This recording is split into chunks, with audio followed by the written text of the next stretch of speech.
If you appreciate our content, please click the thumbs up button and subscribe to our channel. That will really help us to reach more people. Thank you. Thank you, Becca, and our Soul Shine band. Yes. That's a great Christmas wish. And it's a wish that I truly believe can come true with or without and being called Santa Claus, if we have faith. Today's lesson is about faith, even though we lit the candle for peace. And you may be thinking, well, you took last Sunday off and now you're a week behind. It may feel like that. However, peace is what we can step into ourselves after we have used the power of faith. Last Sunday, Michael introduced us to the concept of Advent, the whole process as an adventure, as a metaphysical unfolding, if you will. It invites us to experience this season in a deeper way. So we continue our journey this Sunday, our Advent journey, looking at what it means to us, why we celebrate it, and why it's more than just something that happens outside of us. It's a process we go through within ourselves. You know, as I was researching this lesson, I discovered something. Advent was not a Christian holiday, a formal Christian holiday, until about the time of the Civil War. It's a fairly new tradition.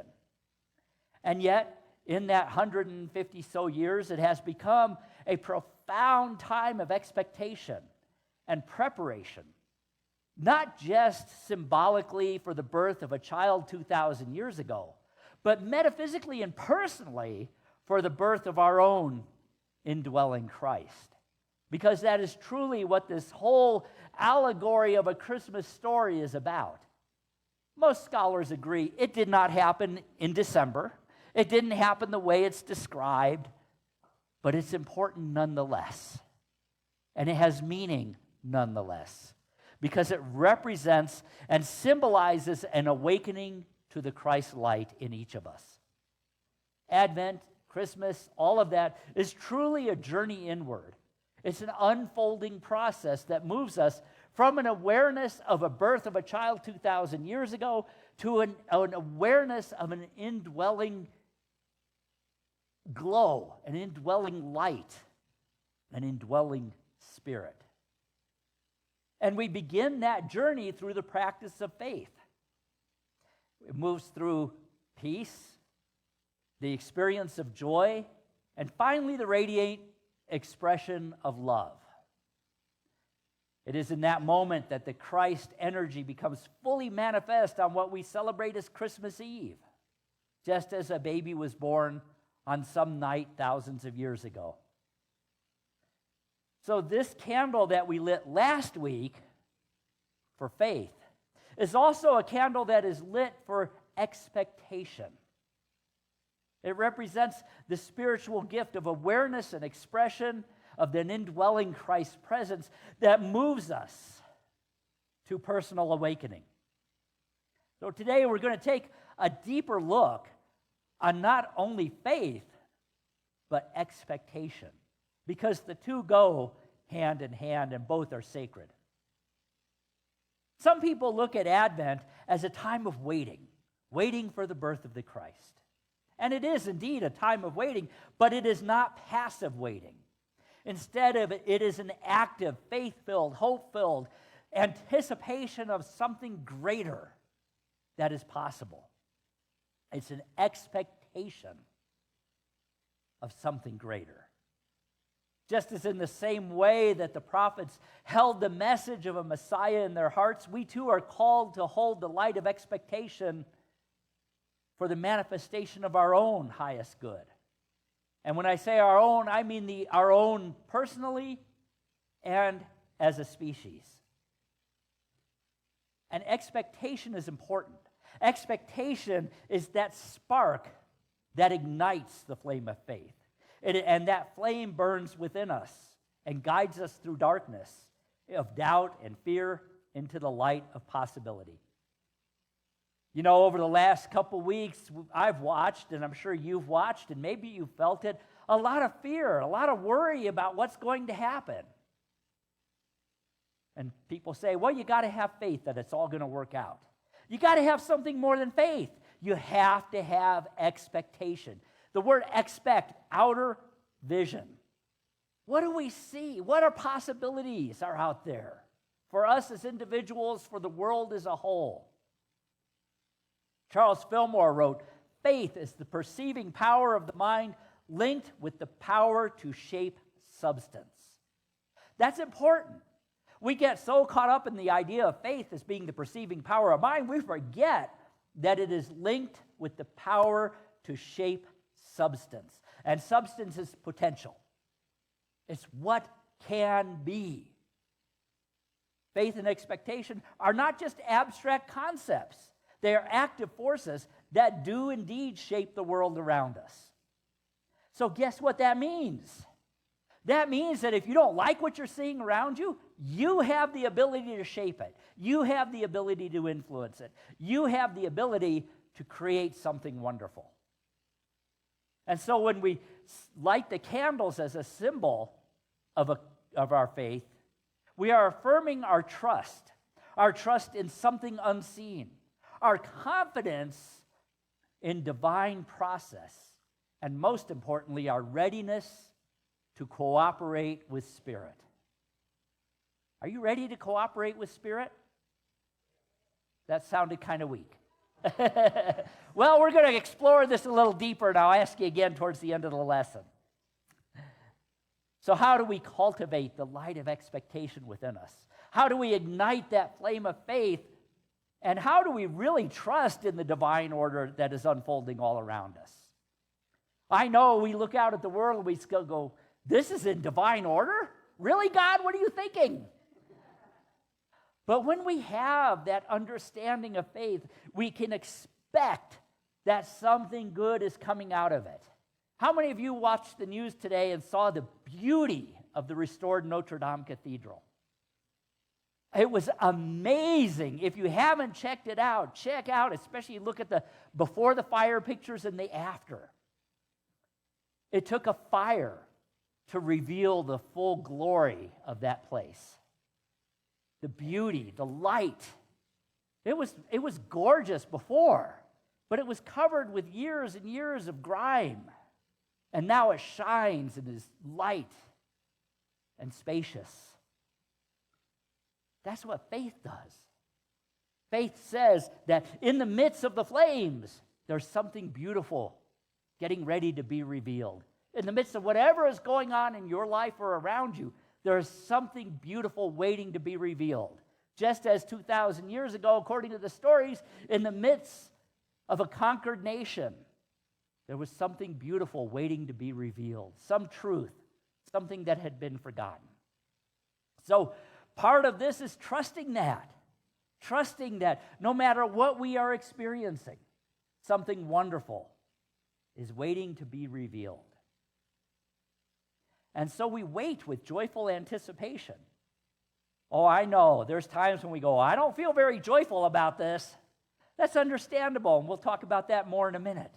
But we wait with joy-filled anticipation, knowing that the Christ light is always present in the midst of everything, in the midst of everybody.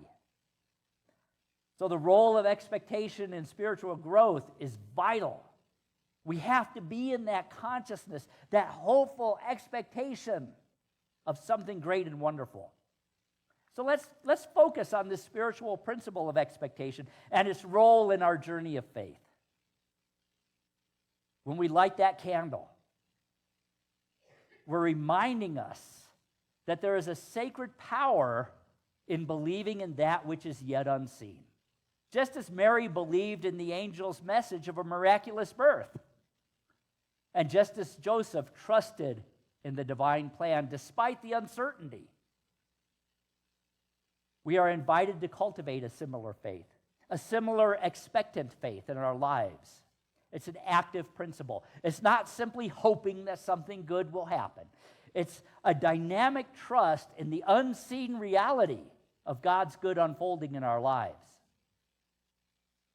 Again, I'm going to quote Charles Fillmore because it's so important that we understand what he was saying here. Faith is the perceiving power of the mind linked with the power to shape substance. This tells us that faith and expectation work together to transform divine ideas into reality. In Advent, this process becomes deeply personal. Think about the Christmas story. Imagine Mary being visited by the angel Gabriel and hearing these words, "Do not be afraid, Mary." Have you ever noticed angels always have to start with "do not be afraid"? I mean, they, at least according to the paintings, they don't look all that scary. I'm wondering what they really look like.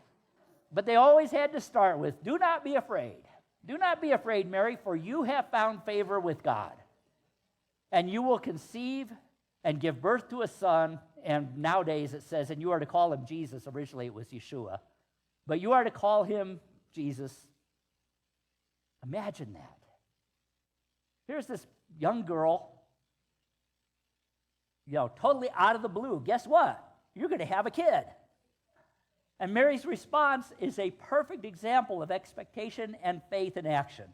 And despite whatever she was feeling initially, and I'm sure there were feelings, she said, "I am the servant of the Lord. Let it be to me according to your word." Now, to put that into probably the language and the meaning of her time, it said, "I have faith. I trust you, God. Let it be whatever you say. Your will, not my will." That's trust. That's faith. That's expectation. Mary's demonstrating that faith is not about understanding every detail of a divine plan.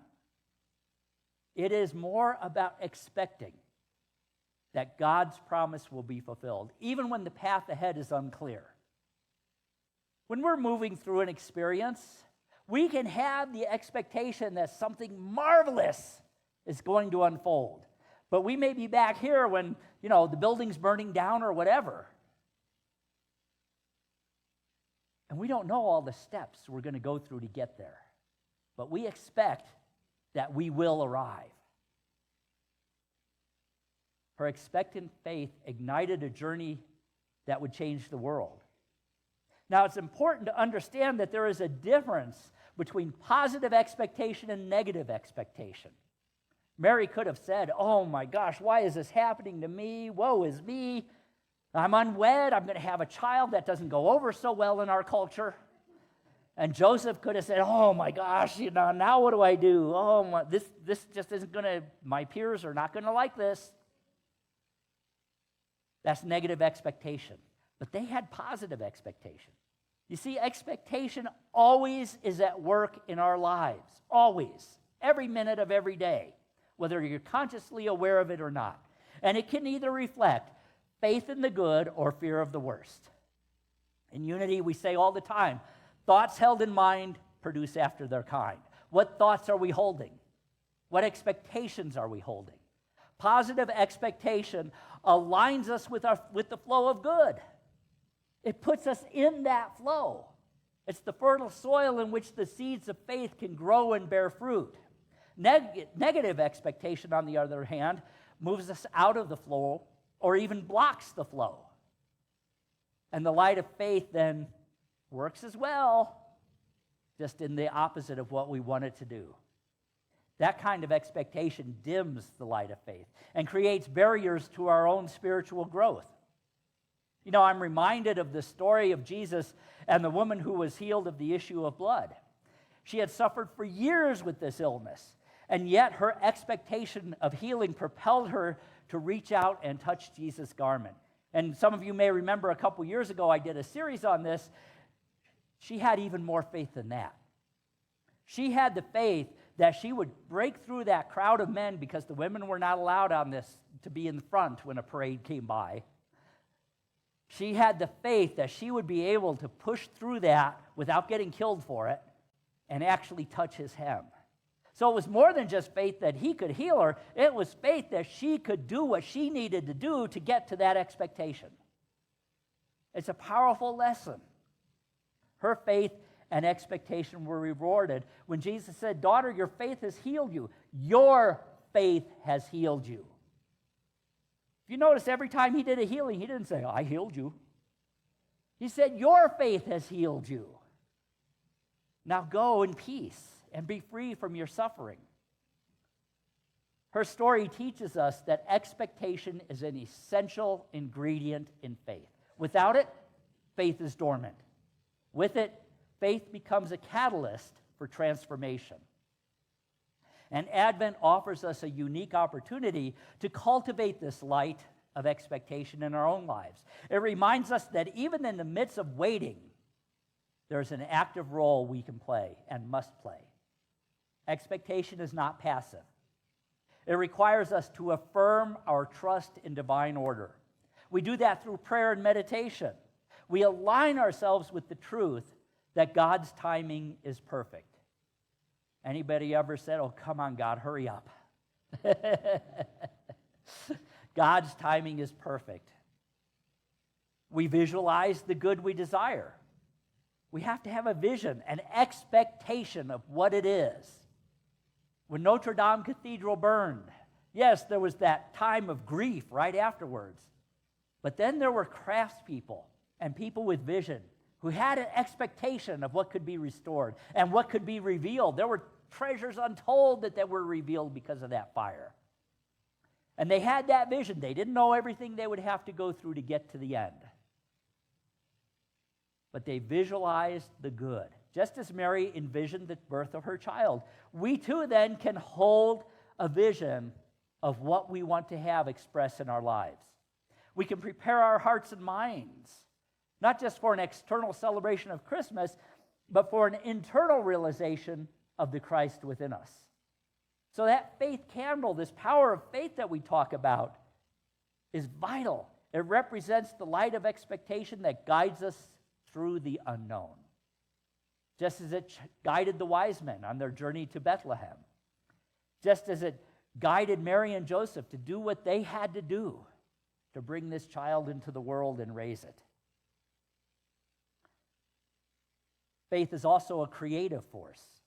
It's not merely believing in something. It is knowing. There's a difference between just believing and knowing. When you believe in something, you say, "Yes, that can be. I believe that can happen." But when you know it, you start acting as if it already has, as if it already exists, as already manifest. It's the active power of Spirit working through us to transform divine ideas into reality. And the way we do that is we get into the reality. Charles Fillmore wrote, "Faith is the power to see Spirit in things that have not yet appeared in the manifest realm." The power to see what has not yet appeared in the manifest realm. Joseph and Mary in our Christmas story serve as a living metaphor for that principle. Mary had no tangible evidence that this angel was telling the truth. And yet she trusted completely in the word of Spirit. Same with Joseph. He stepped forward in faith, choosing to believe in the outworking of a divine plan even when his human understanding of it was challenged. And together, Mary and Joseph demonstrate that faith is not about certainty, but about trust. Trust in a divine unfolding. An expectation that that unfolding will be perfect. It is said that expectation lights the way and faith provides the fuel. When these two forces align, they ignite the flame that allows us boldly to step into the unknown, trusting that every step will be revealed as we reach it. So how do we do that? Well, first we understand it's not a passive process.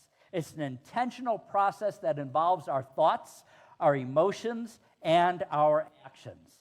And there are three ways we do it. First, visualization.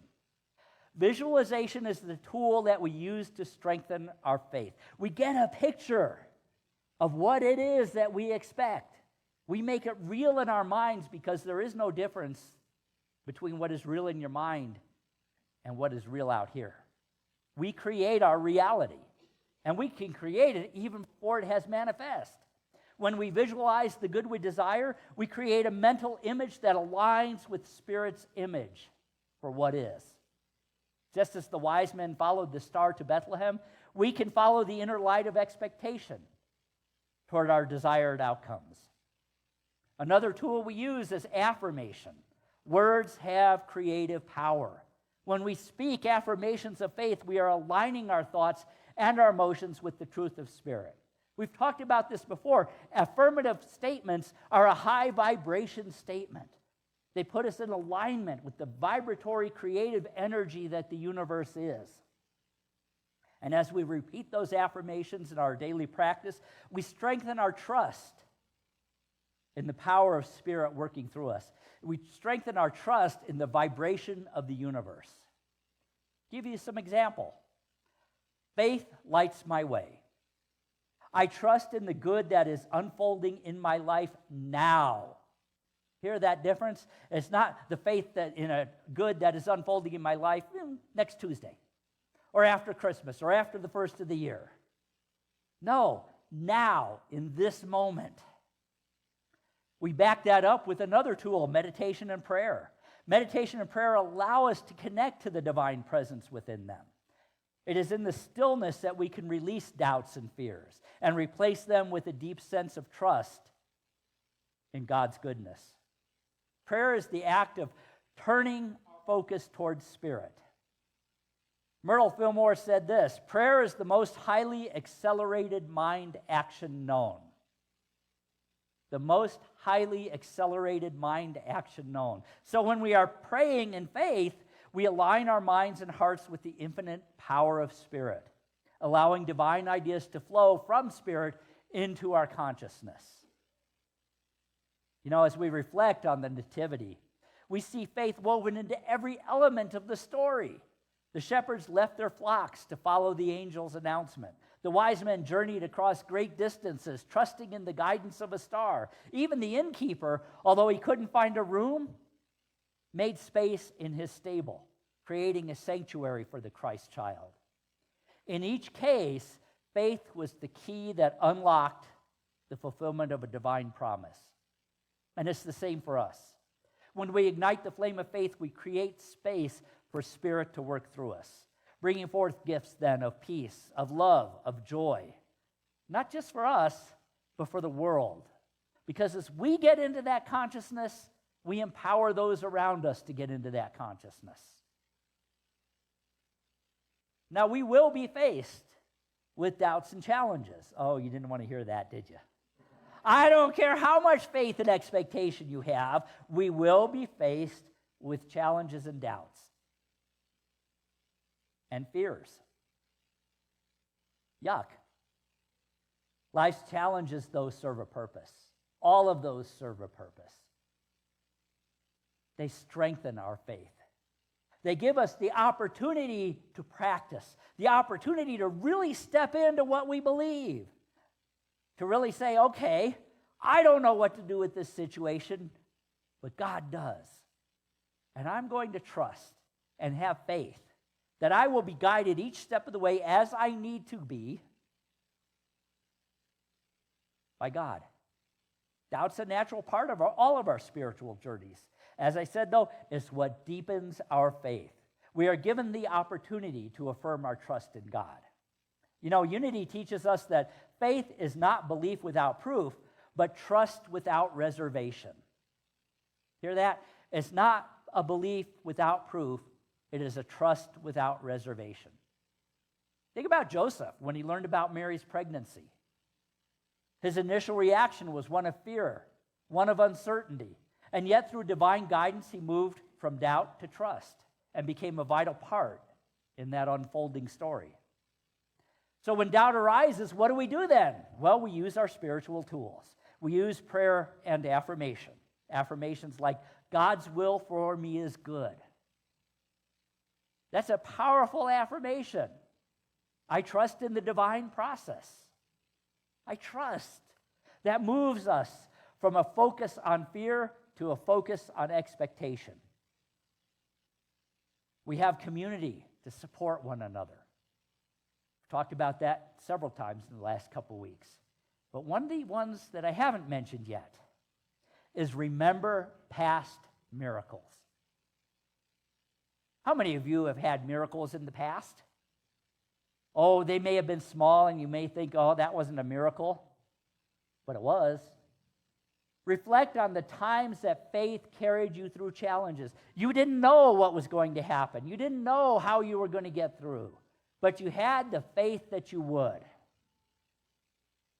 And sometimes God rings little bells for us.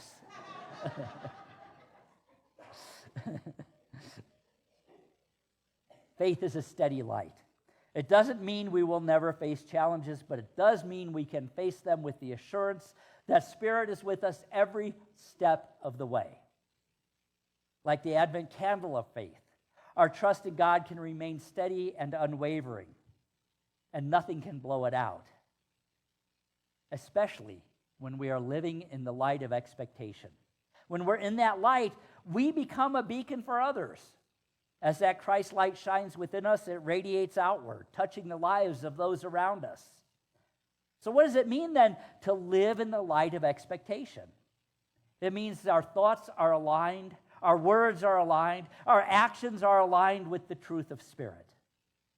It means trusting that the same divine power that brought forth the Christ child is at work bringing forth the Christ you are, is at work guiding you towards your next higher level of expression, your next higher level of understanding. Unity says, God's will for me is good, and I now accept that good. One of our 5 basic principles is God is good, and His will for us, or its will for us, is good. That's the essence of living in expectation, accepting that good is always present, even when it doesn't look like it. I use the example of Notre Dame Cathedral. There's so many others, many in your own personal lives. And we can look at the world around us with all the chaos and with all the worry and with all the concern and know that something good is unfolding in the midst of it. Whether it is a healing, a reconciliation, the manifestation of a long-held dream, these moments remind us that expectation and faith are powerful forces. And you've all had those experiences. So when we're feeling that doubt, remember the times it worked. Finally, embrace gratitude. That's the natural outpouring of a life lived in expectation. When we give thanks in advance for the good we seek, when we affirm our trust in the divine process and open ourselves up to receive. So as we prepare to celebrate the birth of Christ, let us remember that Advent is not just a historical event. It's about the birth of the Christ light within us, each one of us. You, me, everyone, regardless of religion, regardless of anything else. That Christ light is born in everyone. And that light shines brighter with every act of faith and expectation. There's a quote from the Bible, "Let your light so shine before men that they may see your good works and glory and give thanks to the Creator in heaven." So that faith candle that we lit last week, is not just a symbol. It's a call to action.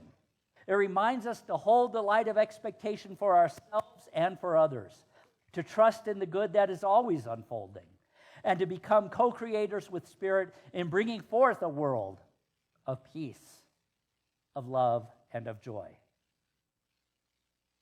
So as we leave here today, may we leave with hearts filled with faith, minds open to possibilities, and spirits ready to shine the light of expectation into the world. Because it truly is all about light. Remember the words of Jesus, "You are the light of the world." Merry Christmas.